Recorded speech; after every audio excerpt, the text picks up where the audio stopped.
1. The Anglo Saxons were immigrants. The people we call Anglo Saxons were actually immigrants from northern Germany and southern Scandinavia.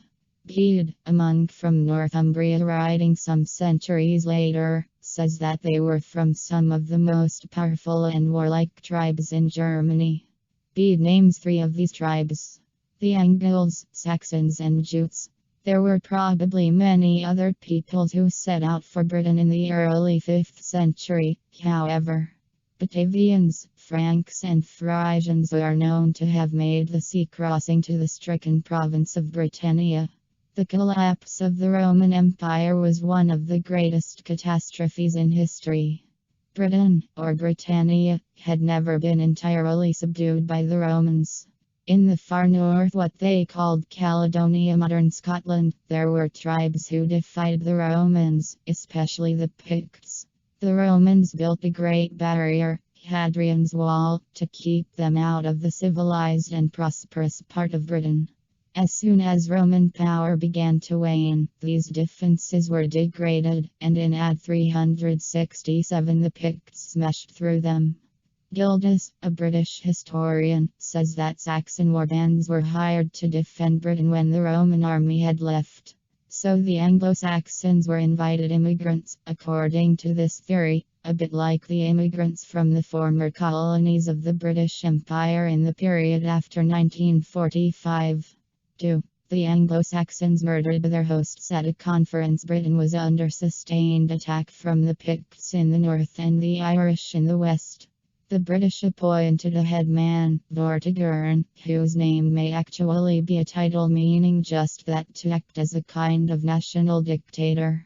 It is possible that Vortigern was the son-in-law of Magnus Maximus, a usurper emperor who had operated from Britain before the Romans left.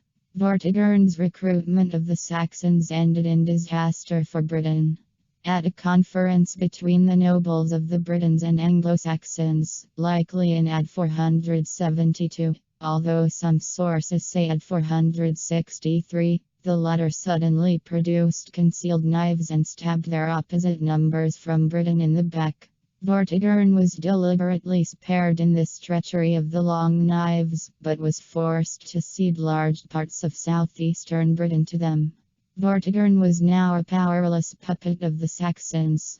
3. The Britons rallied under a mysterious leader. The Angles, Saxons, Jutes, and other incomers burst out of their enclave in the southeast in the mid-5th century and set all southern Britain ablaze.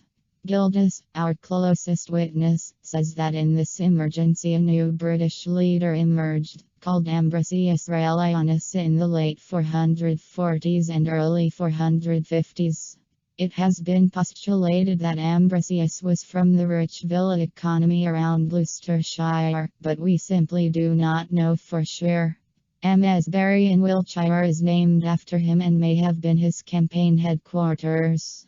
A great battle took place, supposedly sometime around AD 500, at a place called Mons Badonicus or Mount Badon, probably somewhere in the southwest of modern England. The Saxons were resoundingly defeated by the Britons, but frustratingly we don't know much more than that.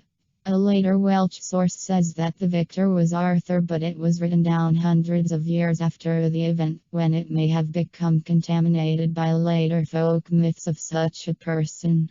Gildas does not mention Arthur, and this seems strange, but there are many theories about this seeming anomaly. One is that Gildas did refer to him in a sort of acrostic code, which reveals him to be a chieftain from Gwent called Cuneglas. Gildas called Cuneglas the Bear, and Arthur means bear.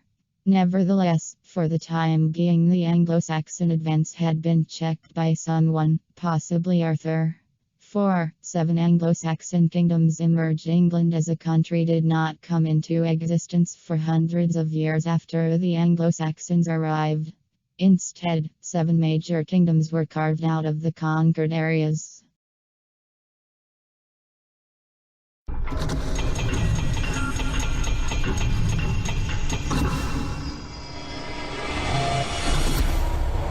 Subscribe now.